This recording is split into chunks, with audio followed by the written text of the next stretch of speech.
Go. Hello, everyone. So the reason I had to do a separate video on top of the other posts or the other video regarding the post and all that regarding the Yuta versus Yuji post was because in my infinite wisdom, I forgot to switch the screens and all that. So like the presentation was still on the slideshow when I was commenting over this fight and all that. So that would have been super awkward for you guys, and I wouldn't have heard the end of it. So that was super embarrassing. But anyways, like I tried to like do the text to speech thing for the commentary and all that,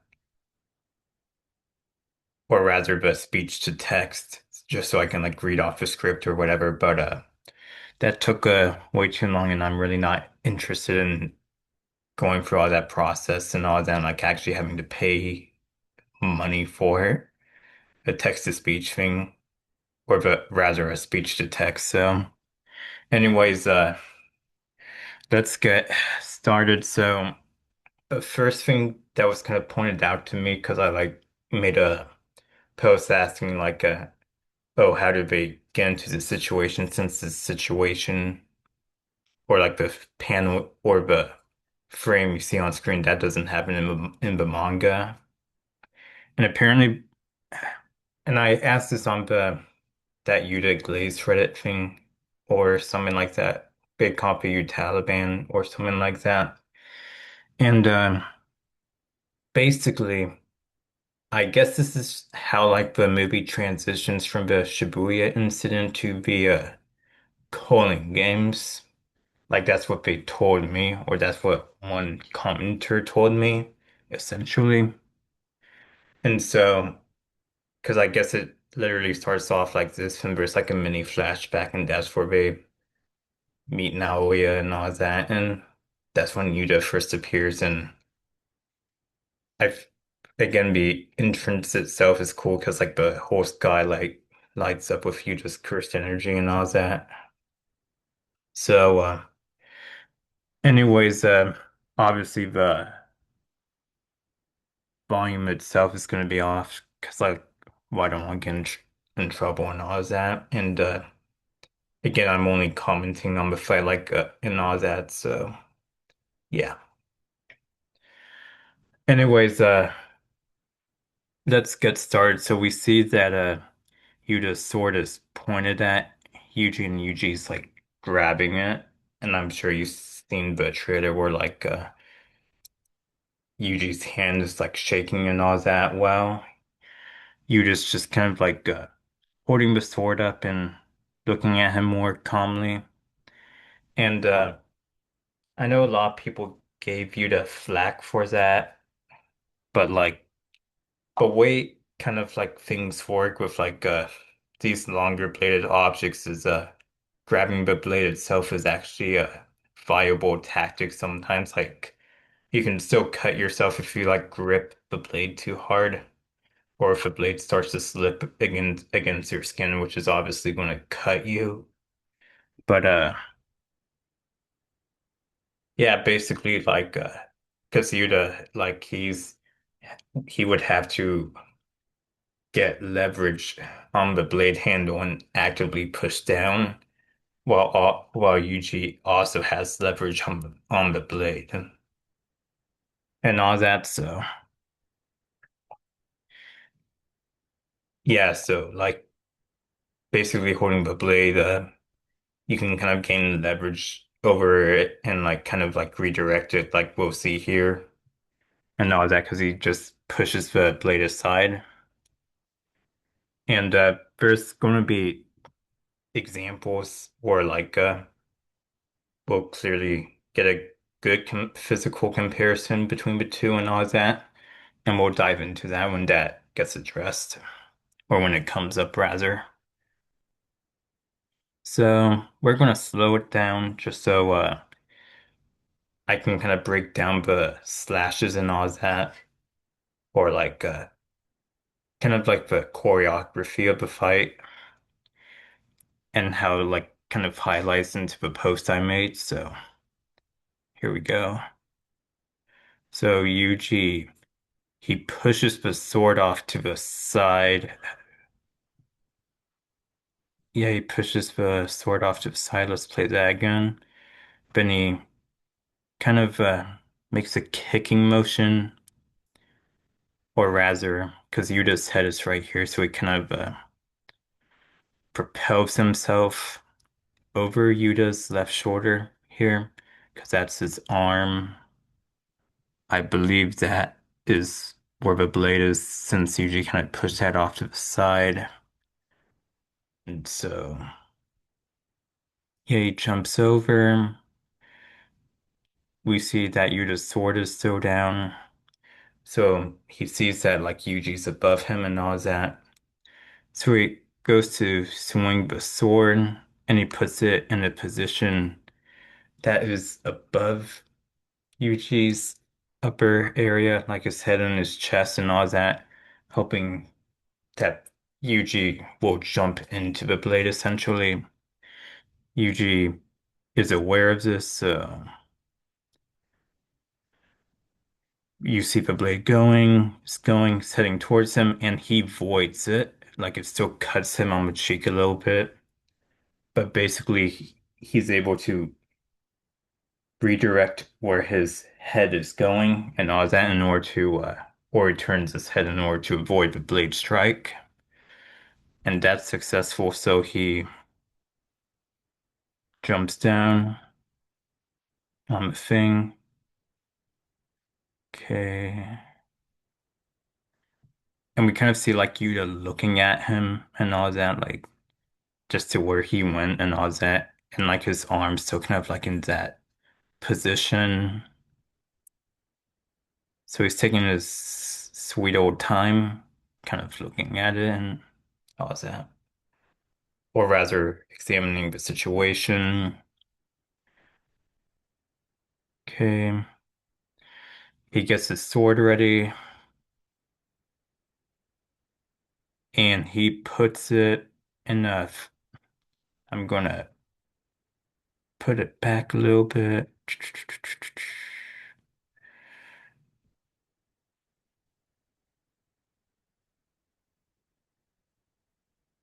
Yeah, so that last frame you see before the camera pans out to this angle, Yuta is putting the sword like at his right flank area with both hands ready, as if he's going to thrust, and we'll see that right here. He thrusts, or rather he lunges, and to me, it looked like a thrust initially, but I think it was just him trying to kind of close the gap in, because he turns his body around to face Yuji and all that. And yeah, he thrusts. He takes a swing at Yuji, and it looks like Yuji kind of, I think he voids it. Yeah,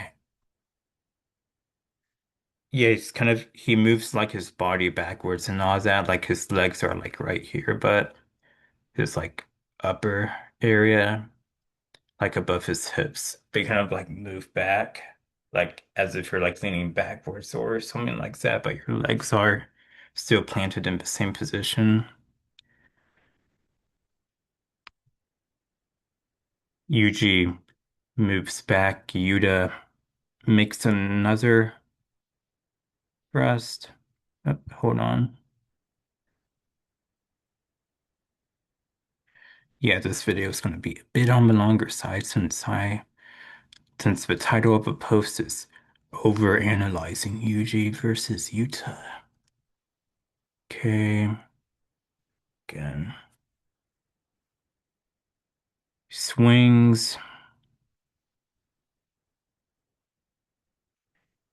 Yuji moves this way, and all that. If you can see my cursor, and Yuta. Well, Yuji kind of does like this. He kind of flips from more in the direction of where the camera's being shot at. So he like cartwheels or like rolls to Yuta's left side as Yuta's like slashing down at him. Okay, the sword's going to be right here. Like Yuta's hand is hiding it. Yuji's getting ready. Oh, Yuta's about to. Because the thing is, like when you're swinging a katana, you kind of need to like build that momentum, or you kind of need to like use a more fluid swing. Like it's not like punching someone. Like you need to put your whole. And I explained this in the post, but you need to like put your whole body into it and kind of like aim the sword. Like there's a whole bunch of factors when it comes to swinging a sword properly. Okay, Yuji moves back because Yuta's going for the overhand swing. This is the frame prior. This is the current frame. So this is an overhand swing, and Yuji moves back from the sword position. Yuta points his sword out like he kind of thrusts it at him, and Yuji, again, one of the main advantages that Yuji has is the whole Taito martial arts thing that I talked about earlier in the slide, and he's he's clearly using it. And again, he's doing a good job kind of moving back and all that. And okay, this part gets kind of funny because like you just swords pointed at that and like and they'll like sh they'll shoot the camera angle from about here where like Yuji's the back of his head's facing the camera and Yuta's face is facing the camera. And notice where Yuji's kind of looking, like he's kind of looking in this area where like the sword is and all that. Because in the manga, like Yuta kind of calls him out for it because like he's able to like land a kick on him and he says like, "Oh, you're too focused on my katana" or something like that. Okay. Yep. So that's where the camera pans. Let's kind of go through it again. Yeah, you see sword swing coming. Yuta makes a swing and Yuji's again paying attention to where his to how Yuta's positioning his body and all that. So he kind of makes a swing. He leans back. He's still paying attention, like he sees Yuta about to. I believe he's going to swing like that because like Yuji's body is more positioned to his left hand side. Oh, yeah, he kind of does that, but instead of like going for the shoulder, it seems he goes for a gut slash, but Yuji's still able to again kind of a good thing that Yuji's doing, and it's a good tactic where, like when an opponent aims a sword, it becomes harder if like the target's like constantly moving backwards, because now you'll need to kind of move forward with him, and that can kind of like mess up your aim since you're adding in an extra factor regarding the sword swing. So Yuta goes for the gut slash, but Yuji's still moving back. Up. Okay. That was actually a decent move from Yuta. Because like it looks like he's gonna swing like that, but he switches it up and goes for a chest or neck slash. Like that's actually good swordsmanship. And Yuji again, and this is really impressive. Like this just goes to show how impressive Yuji is. Like he's still able to, and I'm sure you'll kind of see where his face is like during the actual movie and all that, but he's able to avoid that attack. Looks like Yuta's gonna go for a. Yep, he goes for a Kesagiri slash, and then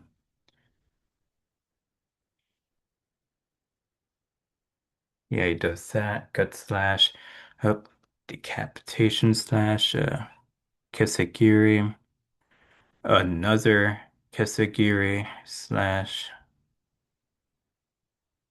And again, Yuji's like moving back. And funny thing is, like this feudal scene is not in the manga. They stay on that street throughout the fight that they're constantly highlighting, or that I highlighted in like the first couple slides. Yep. Again, you're just going for like those shorter slashes in order to try and cut that artery that I brought up the subclavicle. I believe I would have to pull up the slide again, but again, that's a very tough spot to get cut at, and you see Yuji's very he's paying attention. Yuta goes for another slash and up. And I guess what happened there was yeah, so like when Yuta like made that like downward slash, I guess Yuji like stepped on the blade or something like that as like Yuta was about to raise his arm up.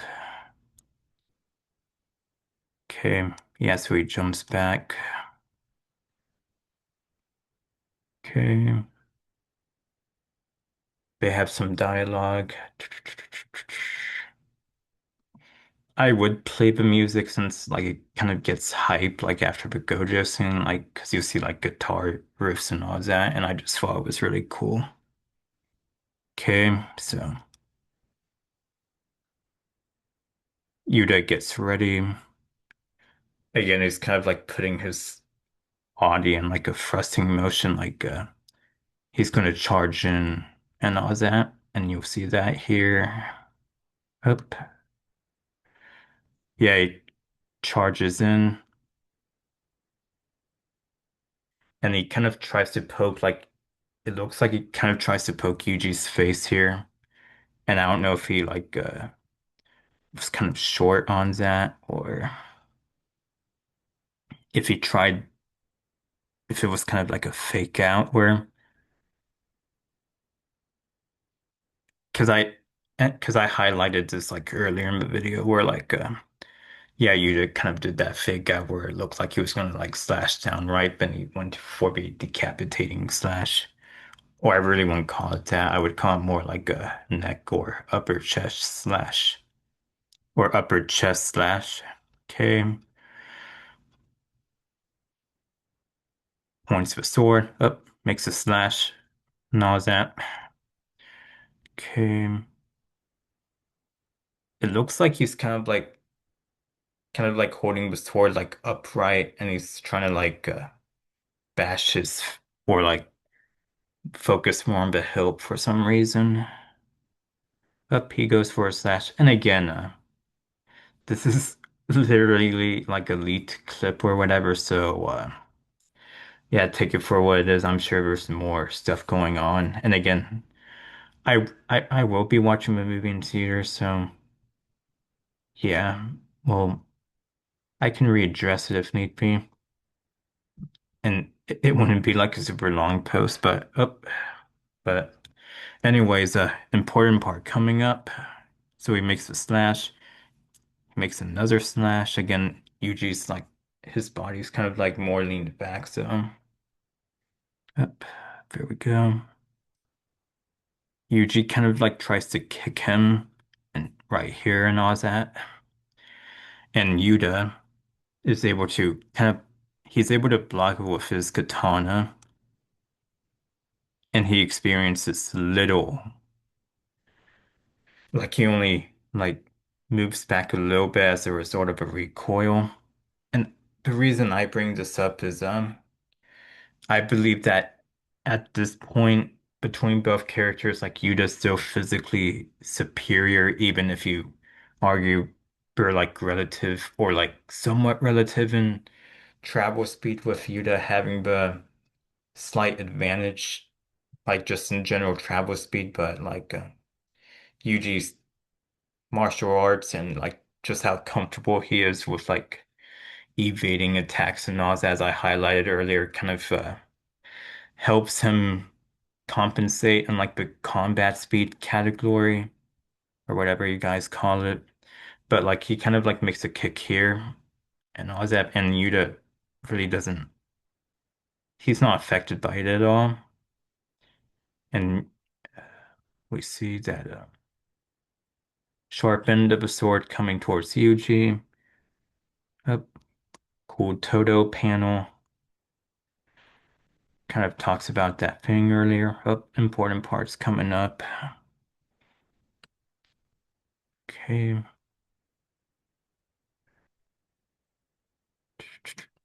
So so Yuta, and you'll see this in the next second or two, he kind of like puts his right arm out and he kind of has his sword like extended like in that particular instance it looks like he's not trying to hit Yuji with his sword because he kind of gets up to the side of him and all that.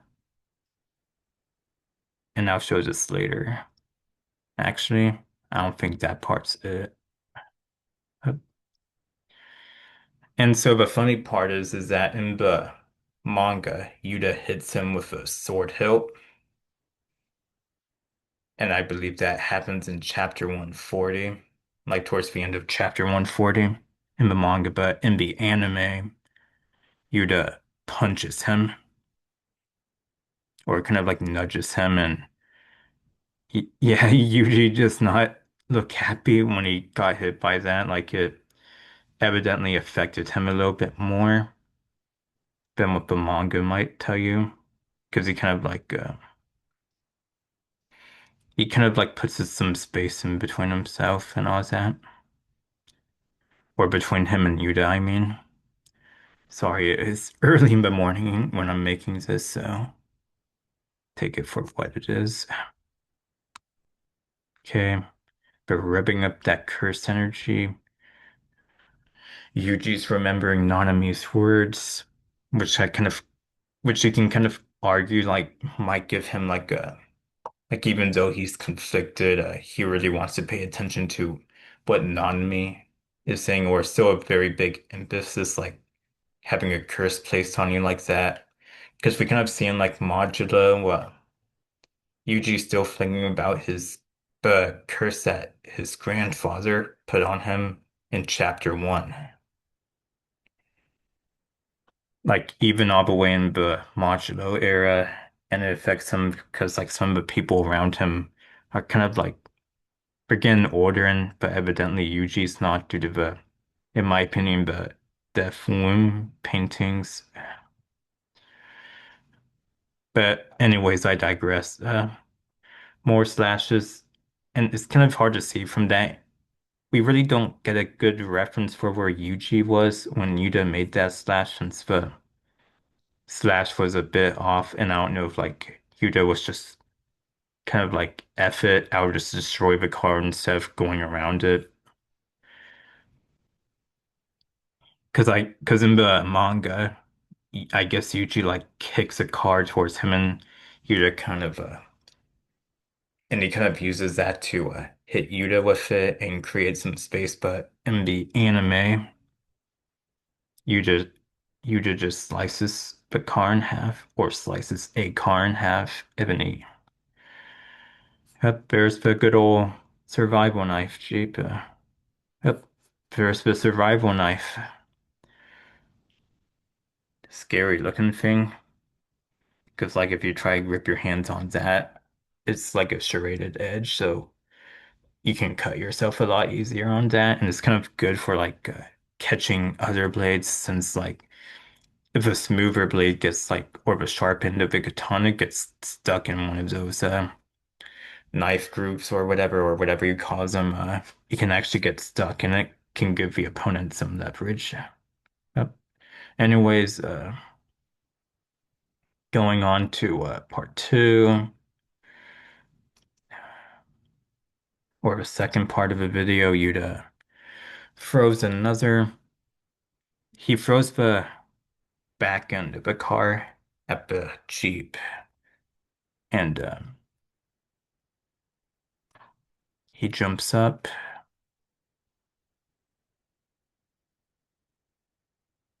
Okay, cool Gojo panel.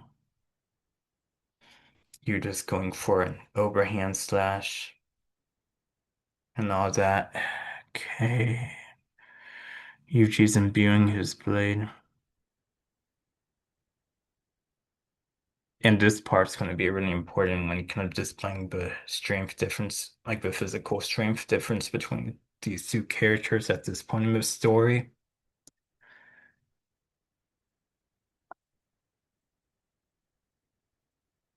Yep, there we go. So Yuta here, he's able to push back Yuji, like kind of like a miniature thing where both people can compare their physical strength to see who's able to push who, and Yuta's able to kind of push Yuji back a good deal. He kind of because Yuta kind of does this to Geto and JJK Zero, but that's kind of like its own subject. Plus, like a lot of people argue that Geto wasn't going all out, like in terms of like physical stats, but that's its own subject. But anyways, guy kind of believes that at this point in the story, Yuta would have the physical edge, like if Rika never came out and Yuji was going to try and fight him, like he is not winning that fight. It would go similar to like kind of like Hikari versus Yuji, maybe a little bit worse in my opinion, but I digress. S- Worse for Yuji, I mean, yeah. So this is what I was talking about like 2 minutes earlier about the sword, about Yuta kind of like putting the sword at Yuji's side of him, like whispering to or talking to him. And if this is the dialogue where he says like, "Oh, you're too focused on my katana," it still makes a lot of sense to say in this particular instance, since now the katana's over there and like Yuji's not able to focus that well, or he didn't know where to go, or where the katana went per se, like it went out of sight. And in the manga, Yuta kicks him, but in the anime, kind of like he either kneecaps him. Yep. Okay. Yeah, he kneecaps him and all that. And it still messes him up pretty good. Because in the manga it was kind of a more fully extended kick, but in the movie he just kneecaps him and Yuji still recoils back. Yep, so now because in the manga you really can't tell as from the manga, but Yuji and this kind of like plays into the whole voltage argument, or the whole voltage interpretation that was highlighted in the slideshow, where like he's not going all out and he's like actively trying to fight back because he gets his survival knife ready, pointing at Yuta, and he takes a swing at him,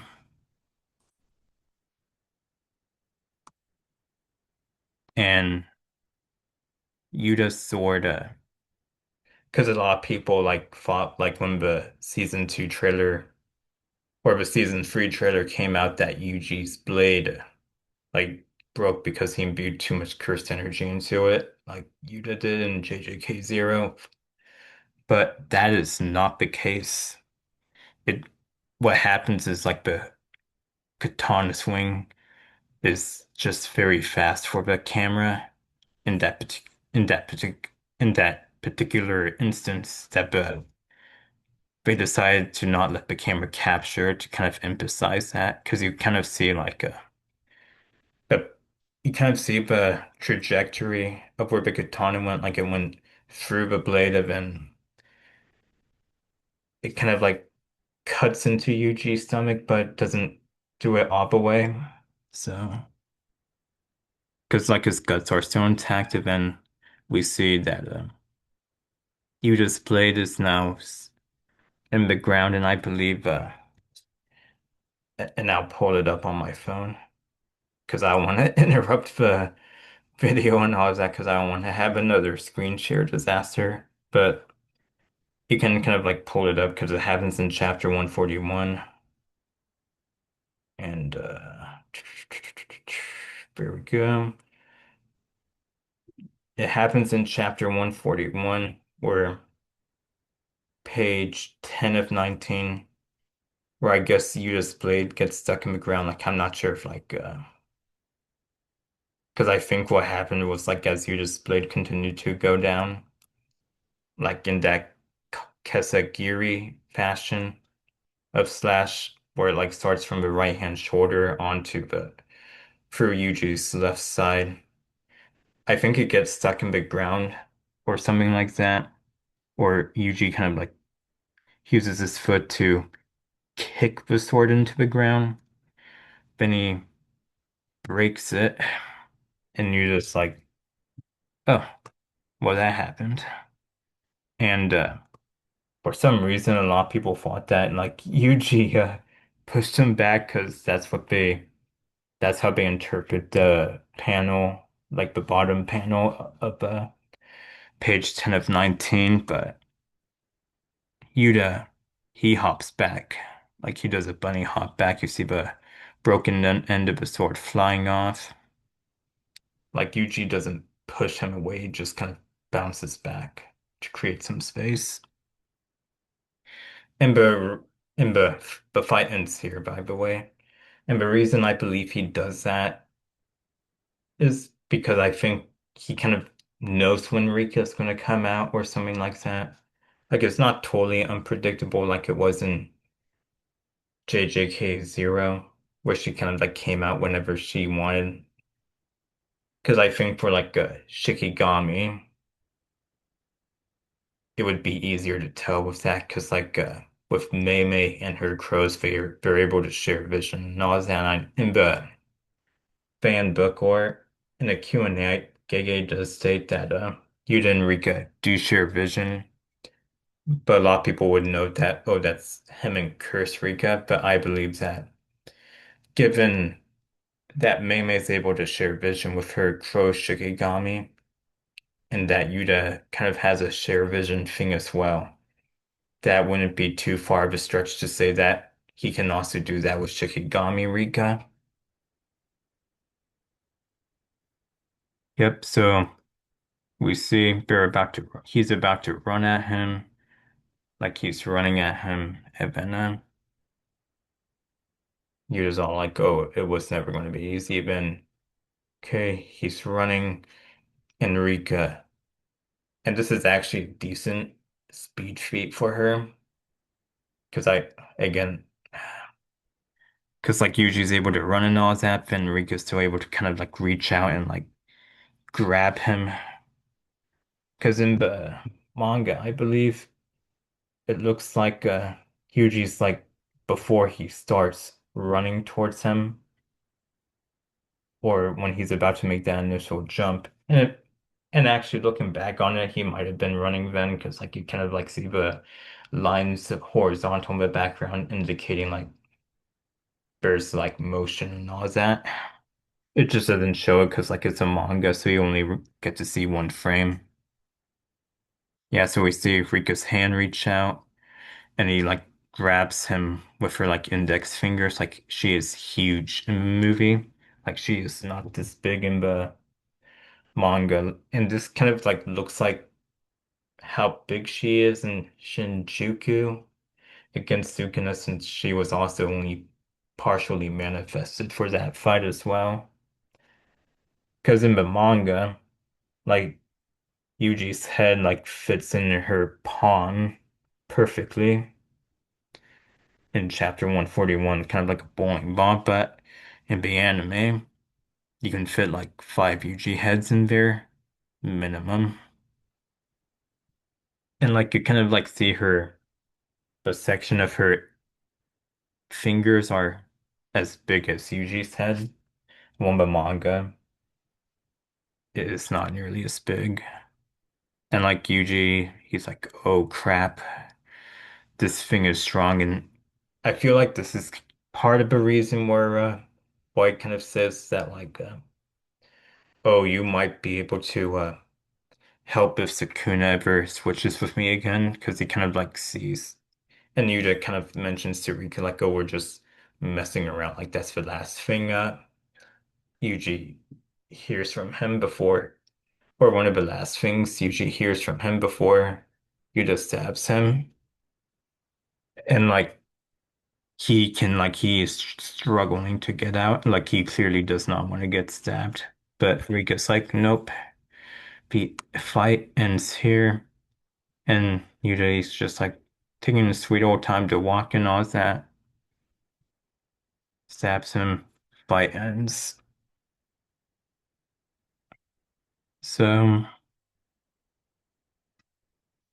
basically, the whole point of this post was to just kind of go in more in depth about what was going on. And again, my opinion is that while they are, well, I would say that they are like relative and relative doesn't have to mean equal. Like that's not what relative means. Because I believe like Yuta has the slight edge in a lot of these in basically every stat at this point, but that the combat speed and the travel speed, and again the combat speed is like helped a lot by Yuji's like martial arts experience and just how physically in tuned he is with his body and all that. And yeah, again, in terms of like the other stats like strength, durability, and all that, I believe that Yuta at this point of the story has the edge over Yuji, like has a very good edge over Yuji in those departments. And that towards like the second part of the fight where like Yuji like gets the hunter's knife or the hunting knife, I do believe he's that's when he really starts to go at it or like give it his all or like his voltage is like amping up. But like again, like people really kind of unfairly slander Yuta for this fight and all that, even though Yuta at this point is still a decent bit stronger than Yuji, and Yuji is actually much stronger than people give him credit for. So, yeah, that's basically all I have to say regarding that. So, see ya.